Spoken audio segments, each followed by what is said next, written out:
ব্রট to you by V Guard, co-powered by Sensodyne ও ভিমল বলো কথা Kesari. Associate sponsor UltraTech cement.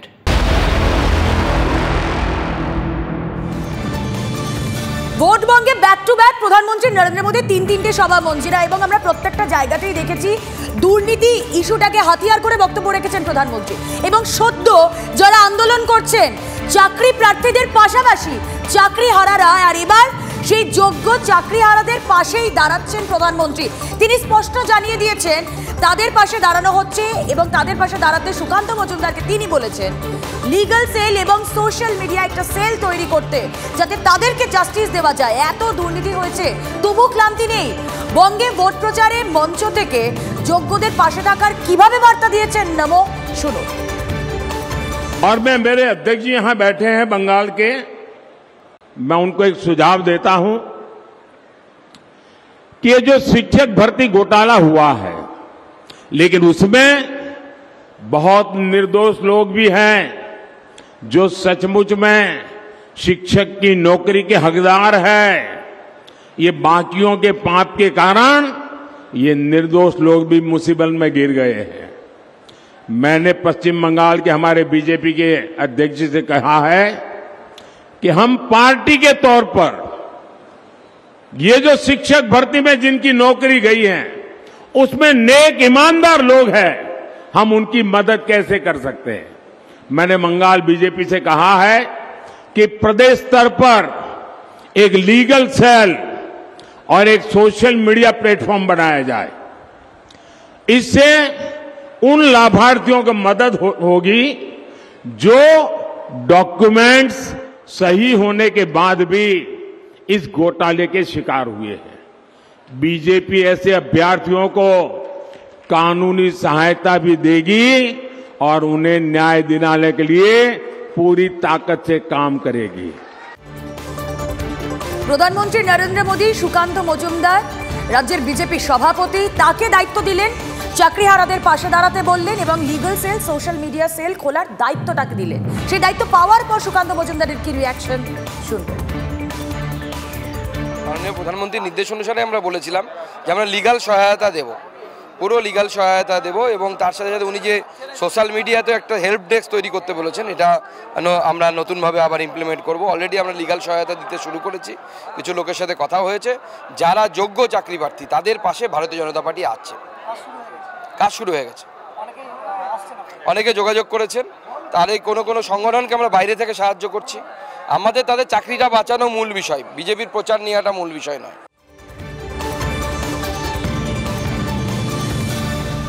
এদিকে প্রাণনাশের নিদান দিচ্ছে বাম তৃণমূল। ভোট প্রচারের মঞ্চ থেকে বিস্ফোরক অভিযোগ। প্রধানমন্ত্রীর আরো অভিযোগ করেছেন তৃণমূল বামেরা বলছে মোদীকে গুলি করো, মাথায় লাঠি মারো, ভয় শব্দ আমার অভিধানে নেই, হুঙ্কার নরেন্দ্র মোদীর। কি বলছেন শুনুন। ये टीएमसी, ये लेफ्ट और ये कांग्रेस वाले कर क्या रहे हैं?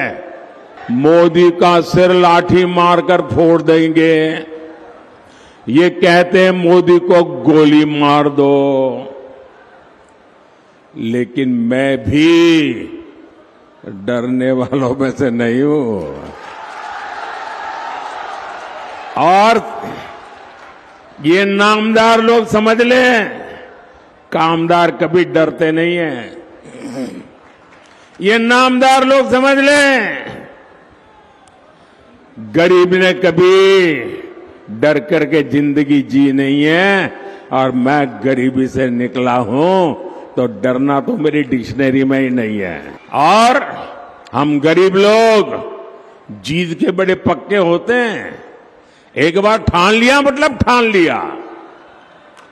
मैंने भी ठान लिया है, जितनी नफरत मुझसे करोगे, जितनी गालियां मुझे दोगे, मैं उससे ज्यादा देशवासियों की सेवा करूंगा। প্রধানমন্ত্রী নরেন্দ্র মোদী তার জনসভা বর্ধমানে একের পর এক ইস্যু তিনি তুলে ধরেছেন। আমি প্রথমেই যেই কথাটা আপনাদেরকে বলছিলাম কিছুক্ষণ আগেই, যে চাকরিহারাদের পাশে এবার প্রধানমন্ত্রী ইতিমধ্যেই সুকান্ত মজুমদারকে লিগ্যাল এবং সোশ্যাল মিডিয়া সেল করার নিদান তিনি দিয়েছেন। কথা বলবো এই নিয়ে তৃণমূল মুখপাত্র আমাদের সঙ্গে রয়েছেন অরূপ চক্রবর্তী। অরূপদা, স্বাগত জানাবো টিভি9 বাংলায়। আমি স্টুডিও থেকে রুমেলা কথা বলছি আপনার সঙ্গে।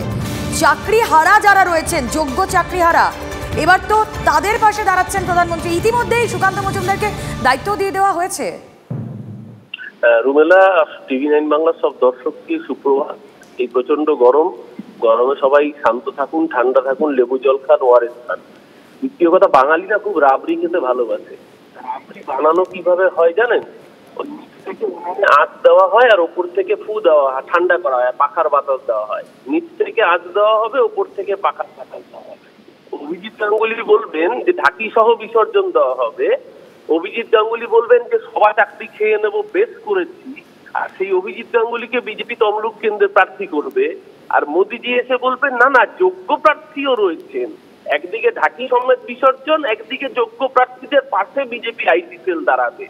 তো এই যে রাবড়ি পলিটিক্স, নিচ থেকে আঁচ দেওয়া হবে, ওপর থেকে পাখার বাতাস দেওয়া হবে। বাংলার বেকার যুবক, বাংলার শিক্ষিত যুবক যারা যোগ্য চাকরি প্রার্থী, তারা বুঝে গেছে বিজেপির এই রাজনীতি। রাজ্য সরকার নিজে সুপ্রিম কোর্টে গেছে। মোদিজি এখানে কোনো রোল ফাংশনই নেই, একমাত্র এদের চাকরি খাওয়া ছাড়া। মোদিজি যদি সত্যি এদের পাশে দাঁড়াতে হয়, সবার আগে অভিজিৎ গাঙ্গুলিকে তমলুক কেন্দ্র থেকে বরখাস্ত করা উচিত। তারপরে মোদিজির এই দাবি সত্য মানুষ মান্যতা দেবে। অরূপদা, শুধু এই একটা কথা না, আপনার সঙ্গে মঞ্জিরাও রয়েছে, কথা বলছি।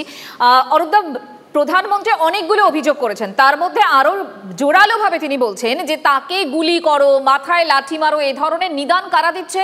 তৃণমূল, বামেরা। আসলে তাকে প্রাণনাশের হুমকি দেওয়া হচ্ছে।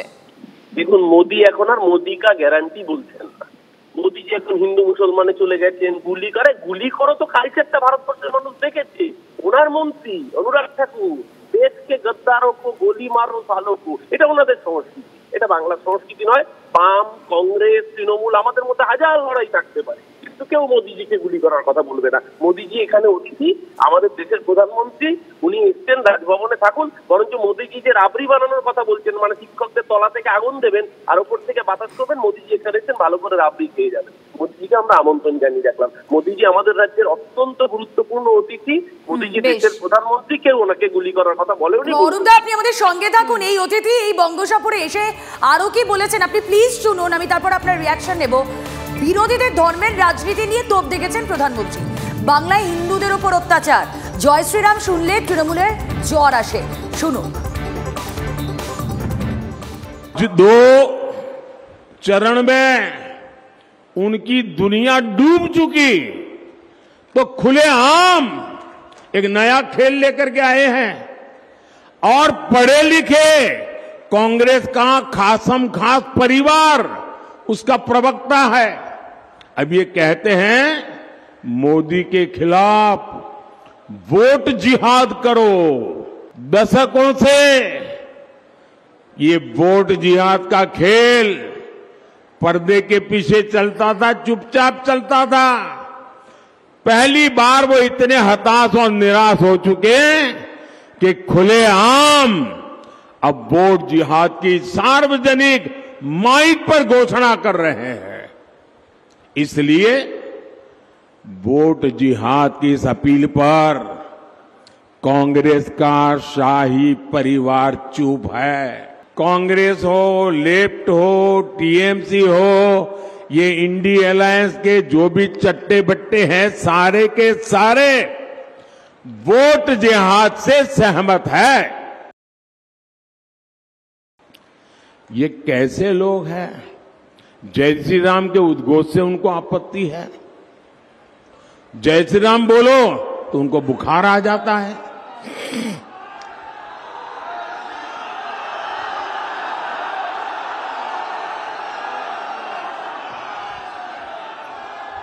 इनको राम मंदिर के निर्माण से आपत्ति है। इन लोगों को रामनवमी की शोभा यात्रा से आपत्ति है। অরূপ চক্রবর্তী তৃণমূল মুখপাত্র রয়েছেন সঙ্গে। অরূপদা, জয় শ্রীরাম শুনলে নাকি আপনাদের জ্বর আসে, আর আপনারা মোদির বিরুদ্ধে ভোট জিহাদের খেলা খেলছেন। প্রথম কথা, আমি টিভি9 বাংলার সব দর্শককে জানাই জয় শ্রীরাম। প্রথমত আমি জয় শ্রীরাম বলে দিলাম, কিন্তু খেলায় না করলে তো বিরাট জারি করতে না। ওই জন্য মোদী বক্তৃতা শুরু করলেন বর্ধমান দুর্গাপুরে দিলীপ ঘোষকে পাশে বসিয়ে। জয় মা দুর্গা, জয় মা কালী। বক্তৃতা শুরু থেকে দেখান মোদীজির প্রথম লাইন ছিল জয় মা দুর্গা। কোন দুর্গা? এই দুর্গা দেবী সম্পর্কে দিলীপ ঘোষ বলেছেন আমরা তো ভগবান রামের বাবার নাম জানি, দুর্গার 14 পুরুষের ঠিকানা আছে, সেই মা দুর্গা যাকে আজকে খেলায় না পড়লে বিড়াল গাছে ওঠে না। মোদীজিকে বলতে হচ্ছে যে আমি যেন পরের জন্য বাঙালি হয়ে জন্মাই। মোদীজিকে বলতে হয়েছে আগের বার রবীন্দ্রনাথ ঠাকুর সেজে এসে ভোট চাইতে হয়েছে। বাংলা ওদের পাশে থাকবে না, বাংলা বিদ্বেষকারীদের পাশে থাকে না।